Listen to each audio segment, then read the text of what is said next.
کہ بادشاہ کا ایک قیمتی کپ، غالباً اٹ واز کنگز گابلٹ، جی گولڈ کا رہا ہوگا اور اسٹڈڈ وتھ جویلس، تو بہت ہی قیمتی کوئی گابلٹ تھا وہ کنگ کا، تو وہ گم ہو گیا اتفاقاً. جی تو جو کارکن تھے ان کو یہ لگا کہ یہ بھائیوں میں سے کسی نے رکھ لیا اپنے جی پاس، تو انہوں نے آواز دی جب بھائی جا رہے تھے تو کہ بھئی تم لوگ چور ہو. ہوں تو انہوں نے کہا کہ تمہاری کیا چیز گم ہو گئی ہے، ہم تو چور نہیں ہیں، ہم چوری کرنے نہیں آئے یہاں. تو انہوں نے کہا کہ کنگ کا ایک کپ جس کو انہوں نے سوا الملک کہا، اور جو پہلے کپ جو رکھا تھا یوسف علیہ السلام نے اس کے لیے وہ لفظ آیا سقایا. تو بھائیوں نے کہا کہ ہم تو چور نہیں ہیں. تو بادشاہ کے جو کارکن تھے انہوں نے کہا کہ اگر تمہارے یہاں تمہارے سامان میں سے نکلا تو کیا اس کا پینلٹی کیا ہوگی، کیا پنشمنٹ ہوگا، ان سے ہی پوچھا بھائیوں سے. تو بھائیوں نے کہا کہ ہمارے ہاں تو یہ ہوتا ہے کہ جس کے سامان میں سے نکلے گا، یعنی جس نے چوری کی وہ غلام کے طور پر اس کے ہاں رک جاتا ہے جس کا سامان ہوتا ہے.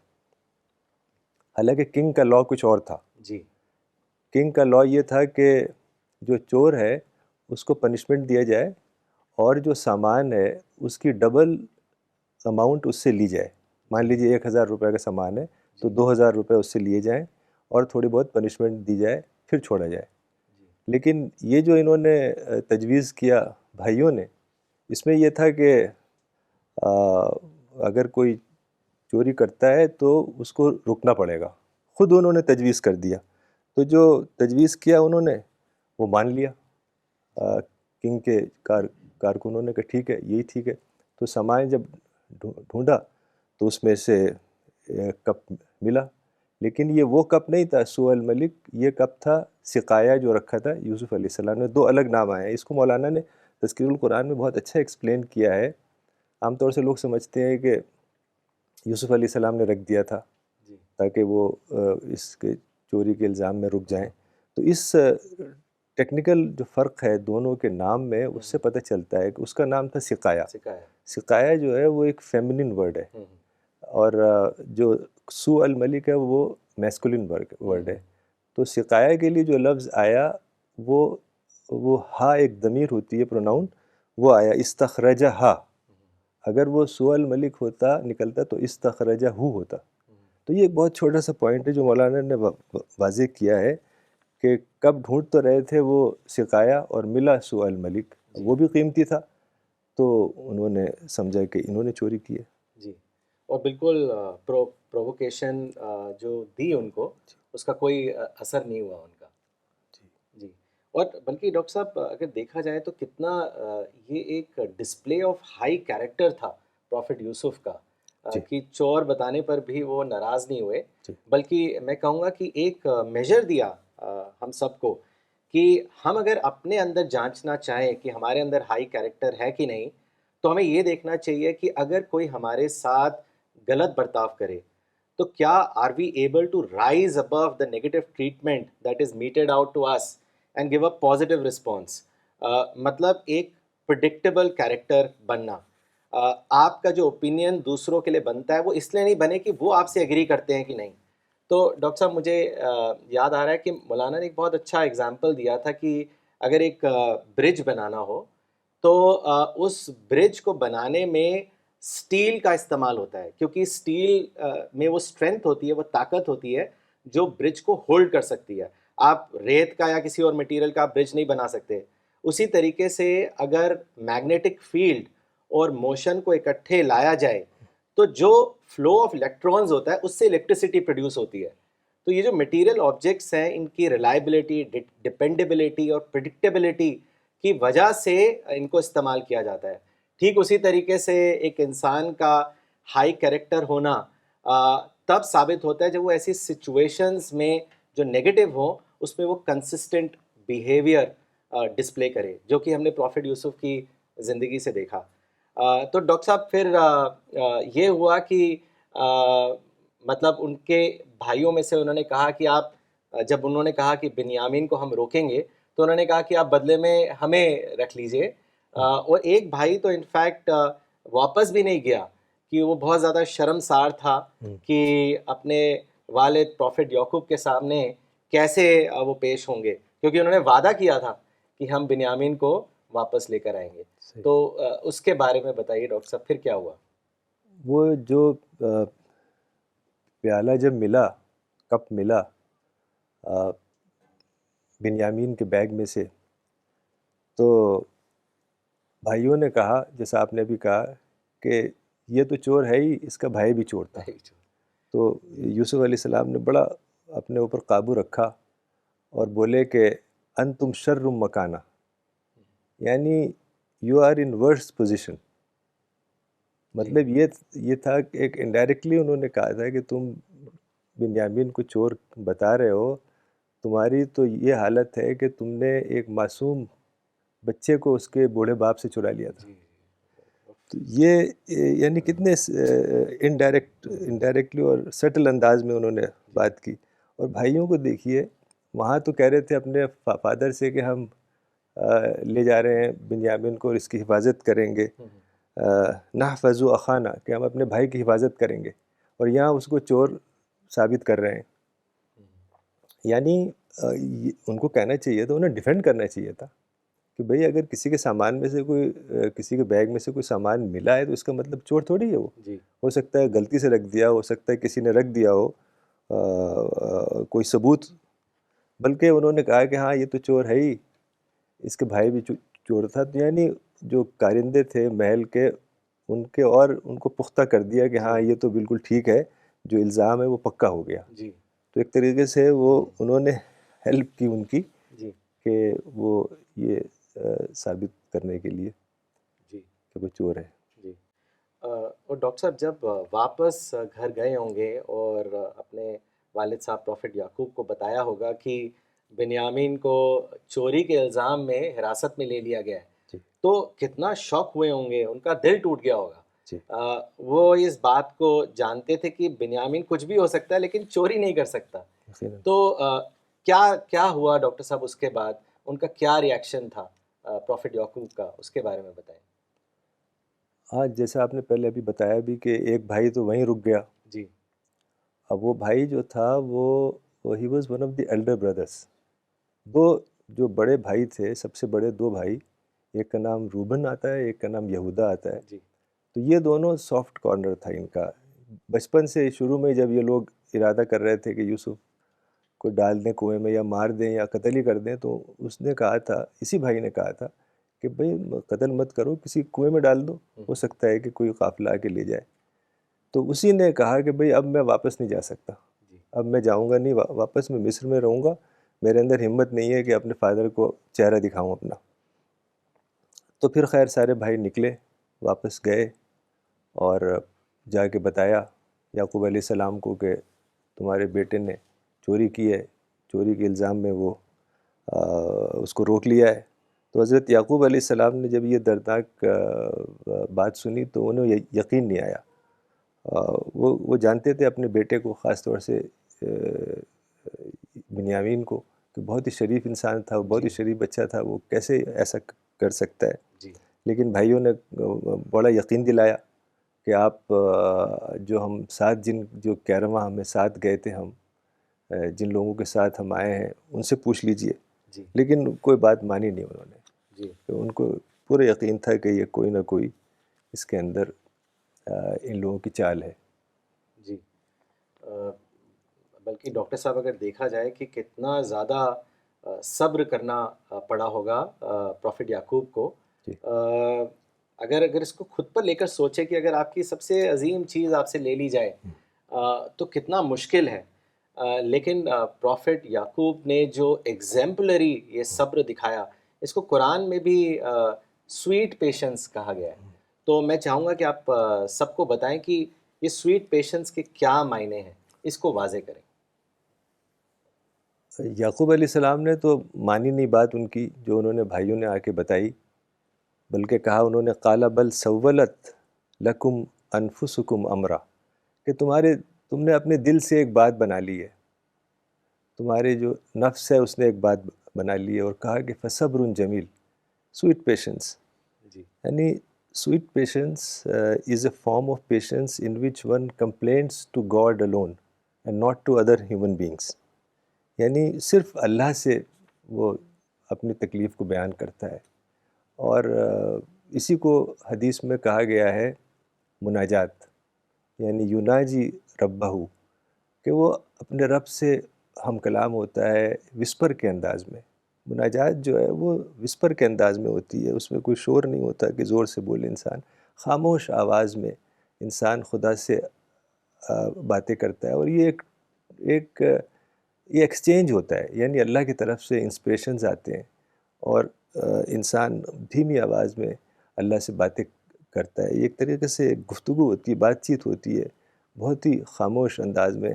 اور قرآن میں اس کو کہا گیا ہے، حضرت زکریا کی دعا کے اندر یہ بات آئی ہے، جی اذ نادا ربہ نداءً خفیہ، کہ اس نے اپنے رب کو بڑی دھیمی آواز میں، لو وائس میں پکارا.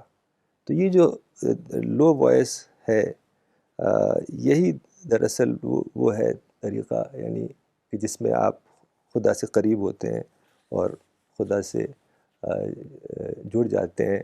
اور پھر بولے قال انما اشکو بسی و حزنی الی اللہ، کہ میں اپنی پریشانی اور اپنے غم کی شکایت صرف اللہ سے کرتا ہوں. ماشاء تو اس طرح سے یعنی کبھی بھی یہ صبر جمیل جو ہے، سویٹ پیشنس، یہ ایک طریقے سے کبھی بھی کوئی کرائسس ہو، کوئی پریشانی ہو، تو اللہ سے پر امید رہنا چاہیے. اور یہ جو خدا کا نظریہ ہے اسلام میں کہ وہ خالق ہے، وہ مالک ہے، وہ ہر آن ہمیں دیکھ رہا ہے، ہمیں سن رہا ہے، ہماری دعا قبول کرتا ہے، تو یہ ایک ایسا کانسیپٹ ہے اللہ تعالیٰ کا، خدا کا کانسیپٹ، کہ اس سے انسان نا امید نہیں ہوتا ہے اور ڈپریشن میں نہیں جاتا.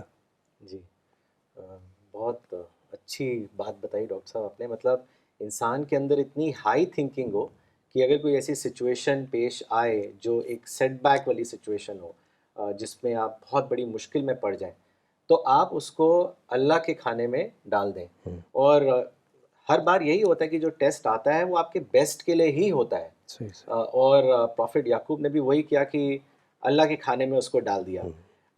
ڈاکٹر صاحب لیکن ان کا اتنا زیادہ یوسف ان کے بیٹے اور بنیامین سے اتنا زیادہ پیار تھا، دونوں بیٹوں کو اب کھو چکے تھے، تو کہانی میں آتا ہے کہ وہ اتنا زیادہ روئے کہ ان کی آنکھوں کی روشنی چلی گئی. تو اس کے بارے میں بتائیں، اس موڑ کے بارے میں بتائیں. ہاں، لیکن انہوں نے امید نہیں کھوئی. جی تکلیف تو ہوئی بہت، لیکن انہوں نے کہا کہ مجھے امید ہے کہ اللہ تعالیٰ مجھے ان سب کو واپس لے آئے گا. اور پھر بھائیوں سے تو الگ ہو گئے اور بولے یا اسفا علی یوسف، ہائے یوسف، بہت ہی تکلیف میں اور غم کے انداز میں کہا کہ یا اسفا علی یوسف، ہائے یوسف. اور قرآن میں آتا ہے وَبْيَضَّتْ عَيْنَاهُ مِنَ الْحُزْنِ، کہ ان کی آنکھیں سفید ہو گئیں. یعنی in his sadness یعقوب علیہ السلام wept so much that he went blind. اسی کو قرآن میں آنکھیں سفید ہونا کہا گیا ہے. تو اس سے اندازہ ہوتا ہے کہ کتنی تکلیف اور غم کے اندر یعقوب علیہ السلام نے بڑے صبر کا یعنی مظاہرہ کیا. ڈاکٹر صاحب بالکل آپ نے صحیح کہا کہ ان کا صبر، ان کا ایمان اتنا زیادہ تھا کہ اللہ پر پورا بھروسہ تھا ان کو، اور ان کو اس بات پر یقین تھا کہ ان کے بیٹے یوسف کو جو بچپن میں جب خواب آیا تھا ان کے مستقبل کو لے کر، وہ ضرور سچ ثابت ہوگا. اور اسی لیے انہوں نے اپنے بیٹوں کو کہا کہ دوبارہ مصر واپس جاؤ، یوسف کو ڈھونڈو اور بنیامین کو حراست سے چھڑواؤ. تو ڈاکٹر صاحب اس کے بعد کیا ہوا، اس کے بارے میں بتائیں. ہاں، جیسا آپ نے کہا کہ وہ بہت ہی پر امید تھے، اپنی مایوس نہیں ہوئے اور بیٹوں سے کہا کہ جاؤ ایجپٹ دوبارہ اور جا کے یوسف کو اور اس کے بھائی کو تلاش کرو اور اللہ سے نا امید نہ رہو. بولے کہ لا تیأسوا من روح اللہ، کہ اللہ سے کبھی بھی نا امید نہ رہو. Do not despair of God's mercy, کہ اللہ کی رحمت سے کبھی مایوس نہ رہو. تو یہ اس سے پتہ چلتا ہے کہ انسان کو کبھی بھی کیسے بھی حالات ہو جائیں مایوس نہیں ہونا چاہیے, چونکہ خدا کی رحمت اتنی زیادہ ہے کہ وہ ہر آن ہماری دعا قبول کرنے کے لیے تیار ہے. تو جو ہمیں سبق ملتا ہے یعقوب علیہ السلام اور یوسف علیہ السلام کے واقعے میں, کہ کبھی بھی نگیٹو نہیں ہوئے یہ دونوں, جی اور بہت ہی پازیٹیو رہے. حالانکہ اتنی تکلیف سے گزرے, بس اللہ کی طرف رخ کیا انہوں نے. اور جیسا ابھی میں نے بتایا تھا کہ لوگوں کی طرف رخ کرنے کے بجائے خدا کی طرف رخ کرنا. یعنی جو بھی تکلیف انسان کی ہے وہ ایک تو ہے کہ لوگوں سے بیان کریں جیسا آج کل لوگ بیان کرتے رہتے ہیں, بلکہ خدا کی طرف انسان کو رخ کرنا چاہیے. کوئی بھی تکلیف ہے, کوئی بھی پریشانی ہے, تو یہی ہمیں بہت زبردست ایک سبق ملتا ہے. جی ڈاکٹر صاحب, یہ بہت ہی امپورٹنٹ آپ نے بات بتائی, کیونکہ اکثر ہم یہ لوگ دیکھتے ہیں کہ دنیا میں لوگ اکثر بیان کرتے ہیں کہ تکلیفوں کا پہاڑ ٹوٹ گیا ہے میرے اوپر, میرے ساتھ ہی کیوں.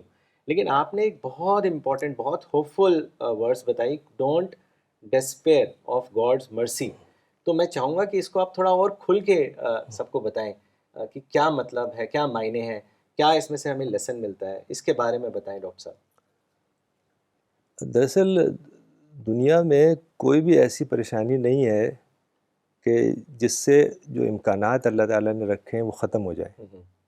کہ کوئی بھی پریشانی, جیسے آپ نے کہا کہ پہاڑ ٹوٹ جائے کسی کے اوپر, تو بھی امکانات باقی رہتے ہیں. اب آپ تو بزنس ورلڈ سے تعلق ہے, کتنے جو بڑے بڑے لوگ ہیں, بل گیٹس اور یہ سب لوگ, ان کی جو ہسٹری پڑھیں تو بہت زیادہ سیٹ بیکس اور فیلئر سے یہ لوگ آگے آئے ہیں. تو اسلام میں یہ ہے کہ کبھی بھی مایوس نہیں ہونا چاہیے اللہ کی رحمت سے. تو جو اعلیٰ صلاحیتیں اللہ نے دی ہیں انسان کو, وہ اس کا ایک طریقے سے انڈر ایسٹیمیشن ہے کہ کوئی تکلیف ہو جائے تو آدمی مایوس ہو جائے. تو وہ اعلیٰ صلاحیتیں ہیں اللہ تعالیٰ نے ہمیں عطا کی ہیں, تو اس سے انشاءاللہ حالات بہت جلدی بدلتے ہیں. اسی لیے آپ دیکھیے کہ اسلام میں سوئسائڈ حرام ہے. جی, کہ سوئسائڈ نہیں کر سکتا کوئی شخص, یعنی یہ بالکل حرام ہے. اس کی وجہ یہ ہے کہ انسان چاہتا ہے کہ جو مسائل ہیں فوری اس سے چھٹکارا مل جائے, سوسائڈ کر لے. لیکن جو بڑا مسئلہ ہے وہ تو ایٹرنل مسئلہ ہے. جی, یعنی اس نے سوسائڈ کر لی اور ایٹرنل ایک مسئلے سے دوچار ہونے کا معاملہ آ گیا اس کے لیے. اسی لیے قرآن میں آتا ہے فَإِنَّ مَعَ الْعُسْرِ يُسْرًا إِنَّ مَعَ الْعُسْرِ يُسْرًا, کہ مشکل کے ساتھ آسانی ہے, مشکل کے ساتھ آسانی ہے. یہ جب آیت اتری, یہ جب آیت نازل ہوئی, تو رسول اللہ نے بہت اچھی بات بتائی کہ اب شروع کہا کہ خوشخبری ہے. اور اصل میں ایک عربک جو ہے اس لینگویج کا ایک اصول ہے کہ اگر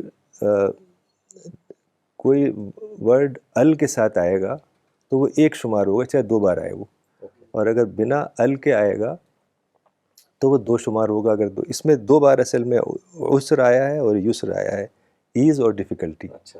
تو جو عسر ہے وہ ڈیفیکلٹی ہے, وہ ال کے ساتھ آیا ہے, نکرہ اور معرفہ کہا جاتا ہے اس کو. تو یہ ایک بہت ہی سٹل عربک پوائنٹ ہے جو رسول اللہ نے اپنی حدیث میں کہا کہ لَن یغلب عسر یسرین, کہ دو آسانی کے اوپر ایک ڈیفیکلٹی کبھی غالب نہیں آ سکتی. بہت امپورٹنٹ ہے. ہاں, یہ ایک اس کے اندر سے, ویسے بھی یہ ورس بہت اچھی ہے, لیکن اس میں سے ایک اور پوائنٹ نکالا کہ اس میں جو 2 بار ڈیفیکلٹی کا لفظ آیا ہے وہ ایک کاؤنٹ ہوگا. 2 کیا ہے, 10 بار بھی آئے گا تو ایک ہی کاؤنٹ ہوگا. تو اس لیے انہوں نے رسول اللہ علیہ وسلم نے یہ کہا کہ جو مشکل ہے وہ تو ایک ہے اور آسانی 2 ہے, یعنی ایز 2 ہے اور ڈیفیکلٹی 1 ہے. تو اس طریقے سے اس کو اور پر امید بنا دیا.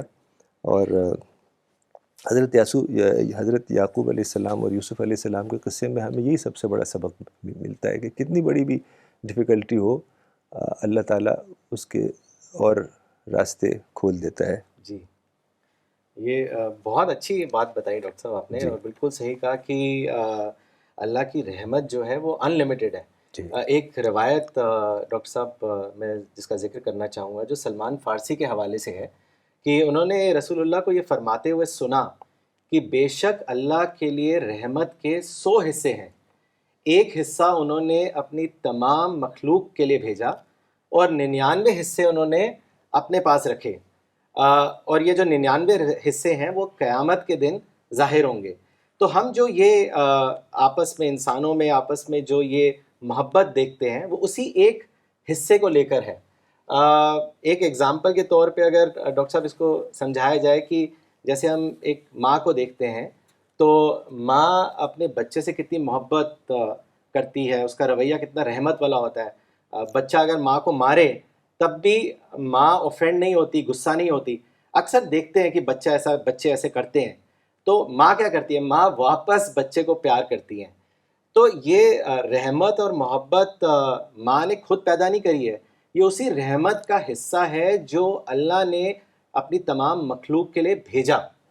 تو انسان انسان کے اندر اتنی کمیاں ہیں، وہ اتنے گناہ کرتا ہے، تو آخرت میں ڈاکٹر صاحب اللہ تعالیٰ رحمت کا جو اپنی جو ان کی رحمت ہے اس سے ضرور لوگوں کو معاف کریں گے، انشاءاللہ۔ لیکن اس کی شرط یہ ہے کہ جیسے ایک بچہ ماں کو سب کچھ سمجھتا ہے، اسی طرح انسان یعنی ہم لوگوں کو بھی رب العالمین کو سب کچھ ماننا ہے، تبھی وہ رحمت کو ہم حاصل کر سکتے ہیں۔ تو ڈاکٹر صاحب کہانی کو آگے بڑھاتے ہیں۔ پھر ڈاکٹر صاحب یہ ہوا کہ بھائی جو ہیں وہ واپس پروفٹ یوسف کے پاس گئے اور وہ بہت زیادہ ان کو ریکویسٹ کرنے لگے کہ آپ بنیامین کو چھوڑ دیں، کیونکہ جو ہمارے والد صاحب ہیں وہ بہت زیادہ غمگین ہو چکے ہیں۔ تو پھر کیا ہوا ڈاکٹر صاحب، اس کے بارے میں بتائیں۔ پھر سارے بھائی دوبارہ، بلکہ تیسری بار یہ سفر، تھرڈ وزٹ تھا یہ، تو وہ نکلے اور پہنچے وہاں مصر لمبے سفر کے بعد، اور وہاں سیدھے پہنچے حضرت یوسف علیہ السلام کے سامنے حاضر ہوئے اور گڑ گڑانے لگے، اور بہت ہی بے بسی اور عاجزی کی حالت میں بولے کہ بنیامین کو چھوڑ دیں، اس کا بوڑھا باپ رو رو کے اندھا ہو گیا ہے، اور ہمارے گھر کے حالات بہت خراب ہیں، اور جو یہ فیمن ہے اس کی وجہ سے بہت پریشانی ہے، کھانے پینے کے لیے نہیں ہے۔ اور کہا کہ اے نیک شہزادے ہمارے اوپر صدقہ کریے، وتصدق علینا وتصدق علینا، کہ صدقہ کریں، اور جو لوگ صدقہ کرتے ہیں ان کو اللہ ریوارڈ دیتا ہے۔ یعنی ان کے پاس پیسے بھی نہیں تھے اس بار، چونکہ حالات بہت خراب ہو گئے تھے۔ تو یہ سب جب باتیں سنی تو یوسف علیہ السلام کا بھی دل بھر آیا، اور انہوں نے اپنا تاج اتار دیا۔ جی، تو جب تاج اتارا تو وہ پہچان گئے، سچائی سامنے آ گئی۔ ہاں وہ پہچان گئے کہ یہ یوسف ہیں۔ جی جی۔ لیکن یہ ڈاکٹر صاحب جیسے کہانی سے ہم یہ جانتے ہیں کہ سچائی سامنے آ گئی، انہوں نے اپنی آئیڈینٹی کو جو ہے ریویل کر دیا۔ اگر وہ چاہتے تو بدلہ لے سکتے تھے، کیونکہ ان کے ساتھ جو انہوں نے مطلب جو بیہیویئر کیا تھا وہ ایکسٹریم پرووکیٹیو تھا، لیکن انہوں نے اپنے بھائیوں کو معاف کر دیا۔ تو ڈاکٹر صاحب اس کے آگے کہانی کیسے بڑھی، اس کے آگے کا حصہ کیا ہے، اس کے بارے میں بتائیں۔ ہاں، جب بھائیوں کو پتہ چلا کہ یہ یوسف ہے تو وہ حیران ہو گئے، اور وہ بولے کہ کیا تم ہی یوسف ہو؟ تو انہوں نے کہا ہاں میں یوسف ہوں۔ قال انا یوسف وہذا اخی، میں یوسف ہوں اور یہ میرا بھائی ہے، یعنی بنیامین کی طرف کہا۔ قد من اللہ علینا، اللہ تعالیٰ نے ہمارے اوپر بڑا فضل کیا۔ تو بھائی سارے حیران ہو گئے، اور بہت ہی انہوں نے بھی کہا کہ انہوں نے بھی اعتراف کیا، ایکنالج کیا کہ قالوا تاللہ لقد آثرک اللہ علینا، کہ خدا کی قسم اللہ نے آپ کو ہم سے بہت اونچا اٹھا دیا، اور کہا کہ انا کننا لخاطئین، کہ ہم ہی قصوروار تھے، ہم ہی گناہ گار تھے۔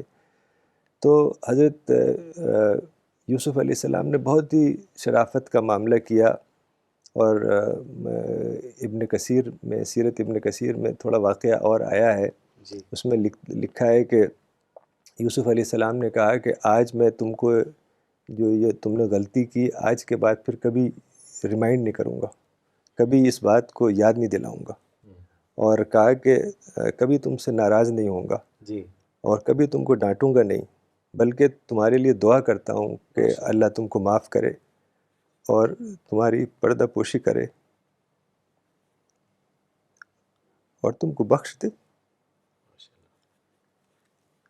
مطلب یہ ایک دائی کا کردار ہے کہ ڈفرینسز تو ہو ہی جاتے ہیں، لیکن دائی جو ہے وہ ون سائیڈڈ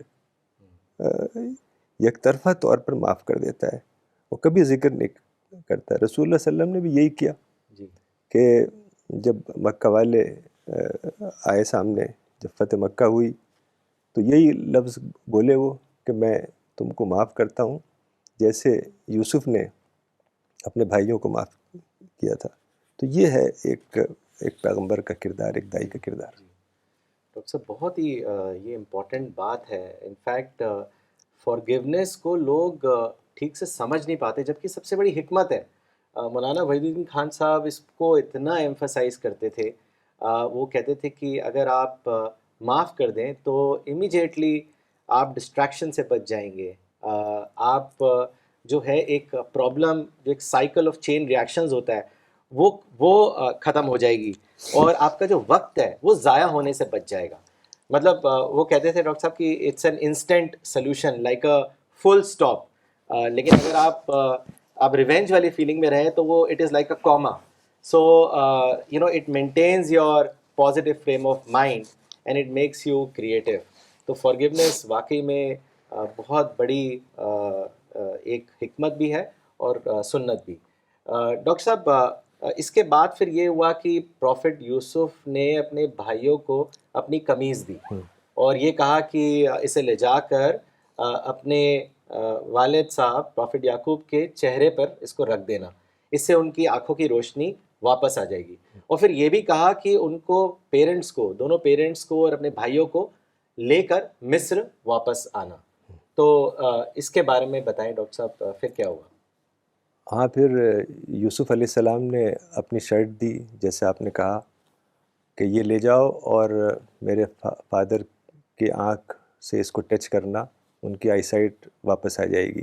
جی تو سارے بھائی بڑے خوش واپس نکلے اور یہ بھی کہا کہ سب تم پوری فیملی جتنے بھی لوگ ہو سب ایجپٹ آ جاؤ اور یہیں ہمارے ساتھ رہو. تو یہ سب بڑے خوش ہو کے نکلے اور پہنچے.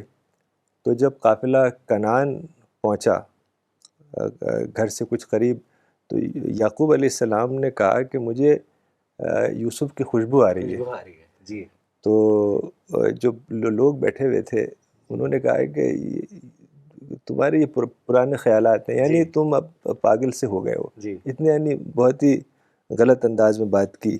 لیکن انہوں نے کہا کہ میں وہ بات جانتا ہوں اللہ کی طرف سے جو تم نہیں جانتے.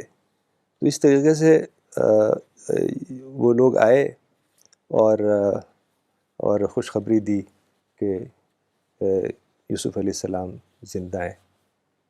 جی. اور ڈاکٹر صاحب دیکھیے کہ جو انسان اللہ سے ڈرتا ہے وہی اللہ پر بھروسہ بھی کرتا ہے، اور پروفٹ یعقوب اس کا ایک لیونگ ایگزامپل تھے. انہوں نے اتنی لمبی مدت تک اپنے بیٹے یوسف کا انتظار کیا، اللہ پر پورا بھروسہ رکھا. تو جیسے آپ نے بتایا کہ بھائی جب گھر پہنچے خوشی خوشی اور انہوں نے یہ نیوز بریک کری کہ یوسف تو زندہ ہے، تو کتنا زیادہ وہ خوش ہوئے ہوں گے. اس کے بارے میں ڈاکٹر صاحب بتائیں ہمیں کہ کیا ہوا، کیا رسپانس تھا؟ ہاں، یوسف علیہ السلام کے سارے بھائی پہنچے اور جا کے بتایا فادر کو یعنی یعقوب علیہ السلام کو اور اپنی فیملی کو کہ یوسف زندہ ہیں. تو ظاہر ہے بہت ہی خوشی کا ماحول ہوگا، اور انہوں نے ٹچ کی وہ قمیض تو وہ آئی سائٹ واپس آ گئی. تو جو بھائی قمیض لے کے آیا تھا یہ بھی وہی بھائی ہے، بڑا والا بھائی جس کا نام روبن یا یہودا آتا ہے، جو تھوڑا سافٹ کارنر تھا یوسف علیہ السلام کے. تو سارے بھائی شرم سے سر جھکا لیا انہوں نے اور بولے کہ ہم ہی خطاوار ہیں. تو یعقوب علیہ السلام نے بھی بہت ہی نرمی کا معاملہ کیا اور بھائیوں نے کہا کہ آپ اللہ سے دعا کریے ہماری معافی کے لیے، فارگیونیس کے لیے. تو انہوں نے کہا میں ضرور کروں گا اللہ سے دعا. تو بہت ہی یعنی یعقوب علیہ السلام نے بہت ہی شریفانہ، کوئی لفظ نہیں بولے، کوئی ڈانٹا نہیں، کوئی کچھ نہیں کہا، بلکہ یہی کہا کہ میں تمہارے لیے دعا کروں گا کہ اللہ تمہاری غلطیوں کو معاف کرے. بہت ہی اچھا ان کا ماشاء اللہ. کریکٹر جی نظر آتا ہے اس واقعے میں. جی. اور ڈاکٹر صاحب یہ بھی آتا ہے ہسٹری میں کہ روایت میں آتا ہے کہ پروفٹ یوسف کے وقت پوری فیملی وہاں مصر میں شفٹ ہو گئی اور اگلے 500 سال تک ہوں، آنر اور ڈگنیٹی کے ساتھ رہی. بلکہ بائبل میں آتا ہے کہ جو ٹوٹل نمبرز تھے فیملی کے وہ قریب 67 تھے ہوں، جو ٹریول کر کے واپس گئے. صحیح ہے. تو ڈاکٹر صاحب یہ بتائیے it must have been a great reunion یونین کہ ایبسولوٹلی. پیرنٹس پوری فیملی کے ساتھ اتنے بڑے پریوار کے ساتھ جی واپس مصر جاتے ہیں جی. پروفٹ یوسف سے ملتے ہیں. تو اس ری یونین کے بارے میں بھی بتائیں ہم سب کو. ہاں پھر وہ سارے بھائی اور ساری فیملی جیسا آپ نے بتایا 67 بائبل میں آیا ہے. ہاں 70 کے قریب 70 کے آتا ہے. جی جی. یہی وہ لوگ تھے جو بعد میں بنی اسرائیل کہلائے، ہوں. چونکہ یعقوب علیہ السلام کا ایک نام اسرائیل بھی تھا، جی تو اسی کی وجہ سے ان کو چلڈرن آف اسرائیل کہا جاتا ہے. جی تو یہی لوگ پھر یعنی جوز جی بنے، یہ بنی اسرائیل بنے. تو یہ لوگ سارے بڑے لمبے سفر میں 70 کے قریب لوگ نکلے اور پہنچے وہاں. تو وہاں جا کے انہوں نے دیکھا کہ یوسف علیہ السلام کی جو شان و شوکت تھی، ان کو اندازہ ہو گیا کہ کتنی زیادہ بڑے مقام پہ پہنچ گئے. اور جب یوسف علیہ السلام ملے تو گلے لگا لیا اپنے پیرنٹس کو، اور بہت ہی اچھے انداز میں کہا کہ قال ادخلوا مصر انشاء اللہ آمنین، کہ مصر میں آئیے، ویلکم ٹو مصر and live here with peace and tranquillity. مجھے یاد آتا ہے کہ جب ہم ایجپٹ گئے تھے جی مولانا کے ساتھ، تو مجھے یاد ہے کہ جب ہم ایئرپورٹ میں داخل ہوئے، جیسے جہاز سے جیسے نکلتے ہیں نا، تو وہاں انہوں نے یہی لکھا ہوا تھا، یہی لائن اچھا. کہ ادخلوا مصر انشاء اللہ آمنین، جی welcome to Egypt and live with peace here. Live peace. تو جی یہ قرآن میں بھی آیا ہے. اور پھر اس طریقے سے ظاہر ہے کہ بہت ہی خوشی کا ماحول ہوگا جی جی جی کہ جو یعقوب علیہ السلام سالوں سے جی کتنی تکلیف میں تھے، اور یوسف علیہ السلام کو دیکھا ہوگا اور ان کی شان و شوکت اور سب چیز دیکھ کے بہت ہی خوش ہوئے ہوں گے. جی جی. بہت ہی زبردست سین رہا ہوگا ڈاکٹر جی صاحب. اگر ہم ویژولائز کریں تو ایک بہت تھرلنگ ہوں، فیلنگ ہوتی ہے کہ وہ اپنے پیرنٹس سے ملتے ہیں اور پھر ان کو بڑے تخت پہ بیٹھاتے ہیں ہوں، اور ان کو یاد دلاتے ہیں اس خواب کے بارے میں جب پروفٹ یوسف جب بچے تھے اور انہوں نے اپنے والد صاحب کو اس خواب کے بارے میں بتایا. جی جی. تو ڈاکٹر صاحب اس حصے کے بارے میں بھی ہم سب کو بتائیں. ہاں پھر ایسا لگتا ہے کہ کوئی پیرنٹس کے آنر میں کوئی فنکشن کیا ہوگا جی محل میں، تو تخت پہ جو تھرون ہے اس پہ بیٹھایا ہوگا پیرنٹس کو. تو وہاں پر کوئی ایسی روایت ہوگی، جب کنگ آتا ہوگا یا کوئی ایسا فنکشن ہوتا جی ہوگا تو سارے لوگ سجدے میں گر جاتے ہوں گے. تو جب ایسا ہوا تو سارے بھائی سجدے میں گر گئے.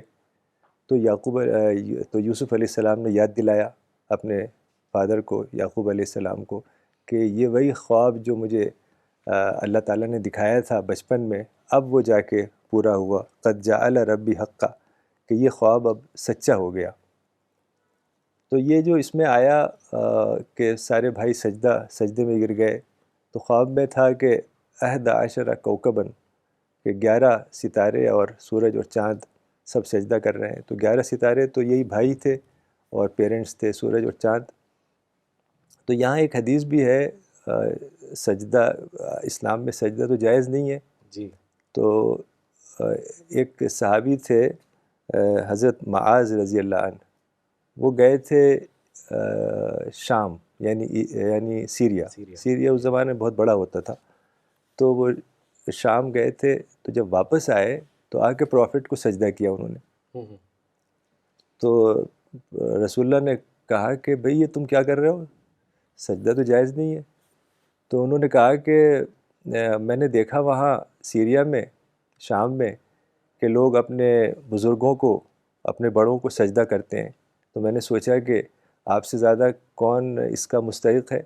جی تو میں نے سجدہ کیا. تو رسول اللہ نے کہا نہیں، سجدہ نہیں کر سکتے. بلکہ ایک بات اور کہی کہ اگر سجدہ جائز ہوتا تو میں عورتوں سے کہتا کہ اپنے ہسبینڈ کو سجدہ کریں، اچھا. چونکہ جی ان کا اتنا بڑا ہاں حق ہے. جی تو اس طریقے سے یہ خواب کی تعبیر بھی یہاں پوری ہو جاتی ہے، جی اور بہت ہی آنر اور بہت ہی عزت اپنے پیرنٹس کو دی یوسف علیہ السلام نے۔ جی ڈاکٹر صاحب، آخری سوال آج کے سیشن کا میں آپ سے پوچھنا چاہوں گا کہ پھر سٹوری کنکلوڈ ہوتی ہے کہ پروفٹ یوسف بہت ہی ایک پروفاؤنڈ دعا کرتے ہیں اللہ تعالیٰ سے، اور سارا کریڈٹ اپنی اچیومنٹس کا، اپنے سکسیس کا اللہ پر ڈال دیتے ہیں۔ تو میں چاہوں گا کہ اس دعا کے بارے میں آپ ہم سب کو بتائیں۔ ہاں، جیسا آپ نے کہا ہے کہ جو سٹوری ہے جب کنکلوڈ ہوتی ہے تو بہت ہی گہری دعا کی انہوں نے، اور سارا جو کریڈٹ ہے وہ اللہ کو دیا۔ بہت ہی اچھے انداز میں کہا کہ اللہ نے مجھ پر احسان کیا کہ میں جیل میں تھا اور مجھے جیل سے رہائی دلوائی، اور کہا کہ پیرنٹس سے کہا کہ آپ سب کو اللہ یہاں لے آیا، ایجپٹ میں گاؤں سے ایک شہر میں لے آیا، اور کہا کہ بھائیوں کو شیطان نے بہکا دیا تھا، اللہ نے اس کو اس شر سے ہمیں بچا لیا اور ملوا دیا، اور جو کنویں کی مصیبت تھی، کنویں میں چلے گئے تھے، پھر جیل میں چلے گئے، تو ان مصیبتوں کو انہوں نے کہا کہ ان ربی لطیف لما یشاء، کہ یعنی یہ میرے رب کی بڑی لطیف، بڑی سٹل تدبیریں تھیں جس کے ذریعے سے وہ کوئی اور بڑی پلاننگ ہمارے لیے کر رہا تھا۔ یعنی ہر چیز میں پازیٹیو سوچ، ہر چیز میں انہوں نے کوئی نیگیٹو بات نہیں کہی، اور کہا کہ میرے رب نے مجھ کو حکومت میں حصہ دیا، اقتدار دیا، اور کہا کہ تو اور اللہ نے مجھے خواب کی تعبیر کرنا سکھائی، انٹرپریٹ کرنا سکھایا، یعنی ہر چیز کا کریڈٹ اللہ تعالیٰ کو دیا، اور کہا کہ اے زمین و آسمان کے بنانے والے، دنیا اور آخرت دونوں جگہ تو ہمارا کارساز ہے اور مددگار ہے، مجھے اپنی فرما برداری کی حالت میں موت دے اور نیک بندوں میں شامل فرما۔ تو حضرت یوسف علیہ السلام کا جو یہ قصہ ہے اور یہ دعا خاص طور سے، اس میں اتنا گہری باتیں ہیں کہ سارا کریڈٹ انہوں نے اللہ تعالیٰ کو دیا، حالانکہ اپنی خود صلاحیتیں بھی انسان کی ہوتی ہیں، لیکن ہر چیز کا کریڈٹ اللہ کو دیا کہ تو نے ہمیں تخت دیا، تو نے ہمیں اقتدار دیا، تو نے بھائیوں کو یکجا کر دیا، اور پیرنٹس کو ہمارے یہاں لے آیا، اور خوابوں کی تعبیر ہمیں سکھائی، یعنی ہر چیز کو انہوں نے اللہ تعالیٰ کے خانے میں ڈالا۔ اور جو یہ قصہ ہے جیسا اب یہاں یہ ختم ہوتا ہے، بہت ہی اس کے اندر سبق آموز باتیں ہیں کہ انسان جو بھی اس دنیا میں مشکلات سے گزرتا ہے وہ اللہ کی کوئی پلاننگ ہوتی ہے، کوئی ایسا نہیں ہے کہ کوئی ایسی کوئی دقت اس کو، کوئی پریشانی سے سامنا کرنا پڑ رہا ہے، بلکہ وہ ایک بہت ہی سٹل انداز کی خدا کی پلاننگ ہوتی ہے، اسی پلاننگ کے تحت، اسی مشکلات کے تحت اس کو کوئی اللہ تعالیٰ بڑے مقام پر پہنچانا چاہتا ہے۔ تو ہم سب کو اللہ تعالیٰ توفیق دے کہ ہم اس سبق حاصل کریں اس قصے سے، اور اپنے اندر وہ صلاحیت پیدا کریں جو اس قصے سے ہمیں وہ باتیں ملتی ہیں وہ ہم اپنی زندگی میں ڈھالیں۔ آمین۔ جزاک اللہ ڈاکٹر صاحب، آپ نے ایک بڑی امپورٹنٹ سورہ ان 4 سیشنز میں بہت ہی سبق آموز انداز میں ہمیں سمجھائی۔ اللہ اس کا آپ کو بہت بڑا اجر دے۔ یہاں پر ڈاکٹر صاحب میں ایک حدیث بھی شیئر کرنا چاہوں گا جو رسول اللہ کے حوالے سے ہے، کہ انہوں نے ایک مرتبہ فرمایا، میں اس کا ایک چھوٹا حصہ لینا چاہوں گا۔ انہوں نے بتایا ایک اللہ کے نبی اور شیطان کے بیچ میں جو بات چیت ہوئی اس کے بارے میں بتایا۔ تو انہوں نے کہا کہ شیطان نے ایک باری اللہ کے ایک نبی سے پوچھا کہ آپ میرے داؤ سے کیسے بچ سکیں گے؟ تو اللہ کے نبی نے کہا کہ جب تیری آہٹ بھی مجھے آ جاتی ہے تو میں اللہ سے پناہ مانگ لیتا ہوں۔ تو جب شیطان نے سنا تو اس نے کہا کہ آپ نے صحیح فرمایا، آپ اس کے بعد میرے فندے میں نہیں پھنس سکتے۔ تو پھر اللہ کے نبی نے اس شیطان سے پوچھا اور کہا کہ اب تو بتا کہ تو آدم کی اولاد پر کیسے غالب ہوتا ہے۔ آپ سب لوگ غور فرمائیں، یہ بہت ہی امپورٹنٹ بات ہے۔ اور اس کو ہمیشہ یاد رکھیے، شیطان نے کہا کہ میں آدم کی اولاد کو اس کے غصے اور خواہش کے وقت دبوچ لیتا ہوں۔ اس کا مطلب یہ ہے کہ جب ایک انسان غصہ کرتا ہے یا وہ اپنے ڈیزائرز اور خواہشوں میں مبتلا ہوتا ہے، اسی وقت شیطان اس کو بہکا دیتا ہے۔ اگر ہم پروفٹ یوسف کی زندگی میں دیکھیں تو یہ دونوں صورتیں ہی ان کی زندگی میں آئیں۔ ایک طرف زلیخا کی ایول ٹیمپٹیشن تھی، اور دوسری طرف ان کے بھائیوں نے ان کے لیے کڑی مشکلیں کھڑی کر دی تھی۔ تو غصہ اور ڈیزائر دونوں بہت ہی برتر لیول پر ان کے سامنے پیش آئیں۔ اگر آپ سوچیں کہ کتنی مشکل چیز ہوگی کہ اگر آپ کے خود بھائی آپ کو مارنے کی پلاننگ کریں، آپ کو آپ کے پیرنٹس سے جدا کر دیں، پھر آپ جس گھر میں آپ ایمانداری سے کام کرتے ہیں اس گھر میں آپ کے اوپر جھوٹا الزام لگا کر آپ کو کئی برس تک جیل میں ڈال دیا جائے، اور یہ سب اس کے باوجود کہ آپ اللہ کے نبی ہیں، آپ کے باپ بھی اللہ کے نبی ہیں، یہاں تک کہ آپ کے دادا یعنی پروفٹ ابراہیم وہ بھی اللہ کے نبی ہیں۔ لیکن پروفٹ یوسف نے کیا کیا؟ ہم نے ڈاکٹر صاحب کے 4 سیشن سے اس کو جانا کہ انہوں نے صبر کیا اور اللہ پر پورا بھروسہ کیا۔ تو یاد رکھیے اس دنیا میں آپ کے ساتھ بھی ٹیسٹ ہوگا، آپ کے ساتھ انجسٹس ہوگی، آپ کے ساتھ مشکلیں پیش آئیں گی، اور آپ کا صبر کا سخت امتحان لیا جائے گا۔ اس وقت آپ پروفٹ یوسف کی یہ سچی کہانی کو لے کر سوچنا اور وہی رسپانس دینا جو پروفٹ یوسف نے دیا، مطلب صبر اور اللہ پر پورا بھروسہ۔ تو ان 4 سیشن سے آپ جان گئے ہوں گے کہ کیوں پروفٹ یوسف کی کہانی کو احسن القصص بتایا گیا ہے۔ وہ اس لیے کیونکہ اس میں ہم سب کے لیے اس دنیا میں اور آخرت میں کامیابی کا راز بتایا گیا ہے۔ اگر آپ اللہ پر صبر کریں، اللہ پر پورا بھروسہ رکھیں، تو یقیناً اس دنیا میں بھی اور آخرت میں بھی آپ کو کامیابی حاصل ہوگی۔ اس کے ساتھ یہ 4 سیشن کی سیریز ہم یہاں پہ ختم کرتے ہیں۔ ہم پھر لوٹیں گے اگلے سنڈے 10:30 بجے۔ Thank you.